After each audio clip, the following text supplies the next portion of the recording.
Okay, hello guys, and welcome back. Today we'll be covering the Kreb or the TCA cycle. So the Kreb cycle has a variety of functions. It is the main metabolic path in the body because most of its metabolites can go into many different other pathways. So it is the central metabolic path in the body where the oxidation of acetyl coenzyme A to carbon dioxide releases energy. It's located in the mitochondrial matrix, and one of its purpose is to make NADH and FADH, the electron carriers for the electron transport chain, or its metabolites will go into glycolysis or fatty acid and heme synthesis. So there's a bit of a debate whether this is considered an aerobic or an anaerobic reaction. It's going to depend on your professor, but what you need to know is that none of the steps actually require oxygen directly. So that part is kind of considered anaerobic. But the cycle itself won't run without oxygen, since the oxygen is needed to reoxidize NADH and FADH. So it is considered aerobic in that way. It's just going to depend on your professor. But 99.9% of the time, they're going to consider this cycle to be aerobic. So 2/3 of the total oxygen consumption is used for the TCA cycle, and it's like one of the main ATP producers. So the feeding metabolites are the molecules that come into the structure, that are that enter the cycle but are not recycled. It is used up. That is acetyl coenzyme A, and it derives from amino acids, fatty acids, and carbohydrates. The initial metabolite is oxaloacetate, so that's where we're going to begin. Let me take that back. Oxaloacetate is the beginning of the cycle, but in order for the cycle to start, pyruvate first needs to be converted into acetyl coenzyme A. So I don't know how detailed your courses require for you to learn the mechanism of the complex, but just to go over it really fast, pyruvate is first decarboxylated to form a hydroxyethyl derivative bound to the reactive carbon of a thymine pyrophosphatase, the coenzyme of pyruvate decarboxylase. So this is the first coenzyme. And then the hydroxyethyl intermediate is oxidized and bound to the dihydrolipoyl transacetylase. And from that, the acetyl group is transferred to pyruvate, making it acetyl coenzyme A. The acetyl group is transferred to coenzyme A. There we go. And then finally, the lipoic acid is oxidized by FAD-dependent hydrolipoyl dehydrogenase, and that will regenerate lipoic acid. And then the reduced FAD is reoxidized.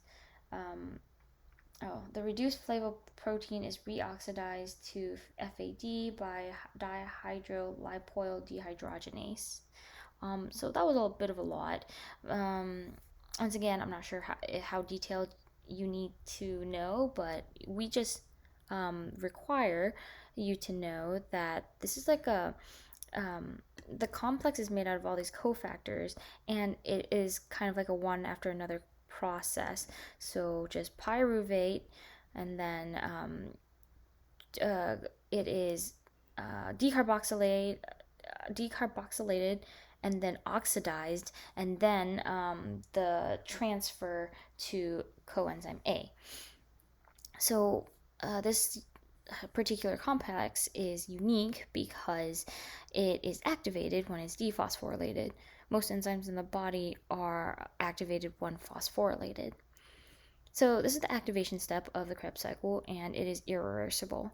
So once this step has occurred, the cell will have no choice but to go through with the Krebs cycle. This also occurs in the mitochondrial matrix, and it is inhibited by increased NADH and pyruvate. So let's go through the steps. First, the new coenzyme A that was just activated is going to be condensed into citrate using citrate synthase. And it's kind of important to know how many carbons there are. So we start out with 6 carbons. Count them here: 1, 2, 3, 4, 5, 6. And that's just like a way to keep track of the carbons and know which step of the cycle you're in. So next, the isomerization of citrate to isocitrate. It's in 2 parts. The first intermediate is the cis-aconitase, and then it's hydrolyzed into isocitrate. And this is still using iconitase enzyme. Okay, so we still have our 6 carbons, and then isocitrate is oxidized and decarboxylated into alpha-ketoglutarate using the isocitrate dehydrogenase enzyme. So this is the first important step, because here NAD is reduced into NADH. So this is our first NADH that is produced. So next, alpha-ketoglutarate is it goes through a series of reactions into succinyl coenzyme A. And I say a series because the alpha-ketoglutarate dehydrogenate complex is what this is the complex that like the PDC, it's a one after another kind of reaction, and it has a lot of coenzymes. I'm not going to go through them right now, but it has thiamine, pyrophosphate, lipoic acid, FAD, NAD, and coenzyme A. So as you can see, there's going to be like a lot of reactions to turn it into succinyl-CoA. But this is quite important because this is where the second NADH molecule is formed, and carbon dioxide has been removed because a coenzyme A thiol has been added. So I just kind of call it like coash. So coash has been added, and then carbon dioxide has been removed, and here it is in this series of complicated reactions.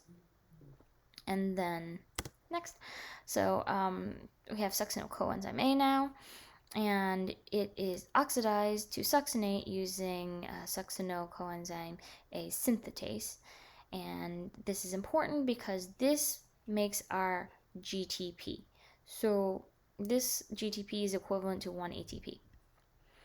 Next, succinate is cleaved into fumarate, and that is by succinate dehydrogenase. And this is the next important molecule that's been made. This is our one step that makes FADH2.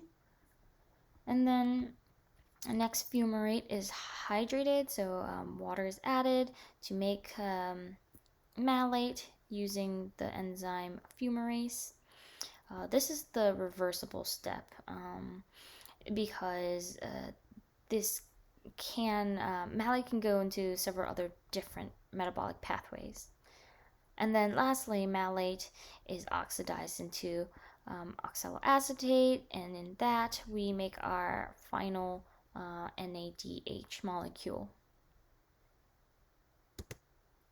So remember when I told you to keep an eye on how many carbons there are? It's because two carbons enter as the coenzyme A, and they leave as as carbon dioxide. So we lose two CO2s. Let's go back a little. So here we lost our two carbon dioxide. So this used to be the 6, 1, 2, 3, 4, 5, 6. Now it's back down to 1, 2, 3, 4, 5. Look, it lost the carbon dioxide. And then from here, it has also lost another carbon dioxide, making it 4. So this is kind of like after two NADHs have been made, you have been reduced down to 4 carbons. And it stays 4 until it reaches oxaloacetate. And then it will be, and then it has to be, activated again, and then coenzyme A would be added, and then citrates will be produced, and then the cycle starts all over again. Okay, here we go. So 8 electrons are transferred during one turn of the cycle. 6 are used to reduce NADH or NAD plus, and 2 is used to reduce FAD. So all in all, it makes around 10 ATP because NADH is equivalent to 2.5 ATPs, and GTP is 1 ATP, and FADH2 is equal to 1.5 ATP. So it depends on how strict the professor or your biology books are going to be. You can like fudge the numbers and say, oh, it's like 12, but the actual amount is 10 ATPs are made total. So another important part of balance of the TCA cycle is that it's an anaplerotic reaction. That means it recycles the carbon skeletons to make pyruvate carboxylate. So I was saying all during this lecture that the Krebs cycle is just the main cycle because it can branch off into so many other metabolic cycles, and these are just a few of the reactions. So alpha-ketoglutamate can be transaminated into glucose, and of course that goes straight into glycolysis. Malate is made into fatty acid, which can go into fatty acid degradation, or it is made into glucose, which can go into glycolysis. So succinyl coenzyme A makes heme, so that can go through the heme synthesis. And then oxaloacetate is transaminated into aspartate, and aspartate is used to make neuronal kind of processes, so it's used to help in neurodevelopment. And then citrate can make fatty acids directly. And here, all of these citrates can go into this, these can go into acetyl coenzyme A, these can go back and forth. So it is quite an intelligent system that our body has in order to regulate metabolism. Why is that, right? Why have so many? Why not just rely on something that produces a lot of energy like the electron transport chain, right? It's because these all act either together, or one will inhibit the other, and all of that is just to maintain homeostasis in the body. So we wouldn't need glycolysis if we had just eaten. We would need it if we were going on a run. We don't need glycogen synthesis if we are going on a run, but we will need it after we eat. And the body is quite intelligent that way. It can form all of these different compounds depending on our energy needs.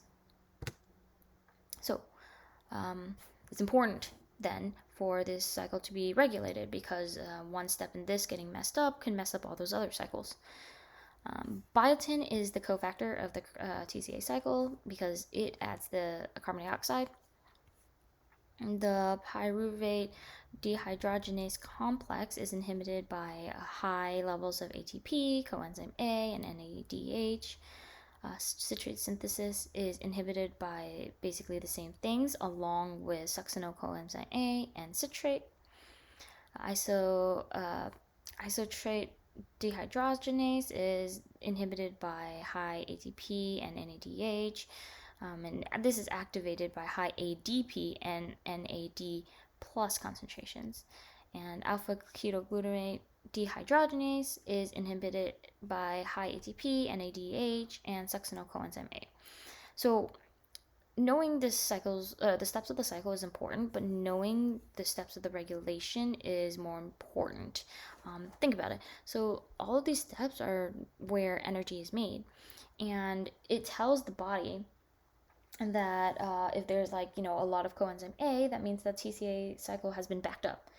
We don't need to produce any more acetyl coenzyme A until the cycle has continued, right? More NADH means that it's not being reoxidized and the electron transport chain is backed up. So these are really important points of regulation. And this is where diseases generally target. Of course, any mess ups in any metabolic pathway really is a mistake or a mistake in the gene that codes for something in regulation. So isocitrate is the real committed step, though I said that citrate synthesis is inhibited by ATP levels, but they are inhibited by ATP levels that are so high that they are not ever physiologically possible. We only found out that they are inhibited by high ATP levels using, the lab. So succinate dehydrogenase is a competitive inhibitor, and it stops citrate synthesis. Makes sense. That means that, hey, we have enough citrate, don't make any more. Oxaloacetate will also inhibit succinate dehydrogenase competitively, so that might mean that, hey, we need to continue, we need more. So these work not together, but they work one after another. Only in muscle cells, calcium is used to activate it using, nerve impulses. So metabolic diseases affect transport, storage, growth, and communication by the regulatory steps. And the most serious of the diseases affect enzyme function. One of the examples are the defects in alpha ketoglutamate dehydrogenase will cause glutamate to accumulate, causing severe hypotonia, which is like muscle wasting, and high residual activity. So the regulatory steps are not working right. There's not going to be any energy because no ATP is going to be reduced, no NADH or FADHs are going to be made to go into the electron transport train. So there is going to be a stoppage of all of the cycles because of the buildup of the metabolites. One of the examples is the Kearns-Sayre syndrome. It's a neuromuscular degeneration by a mitochondrial defect, and that is characterized by retinopathy. This is a healthy-ish retina right here. See, it's clear. These are healthy veins. And here, you can barely see any veins at all. There has been devascularization, but more importantly and more characteristically, look at all these spots.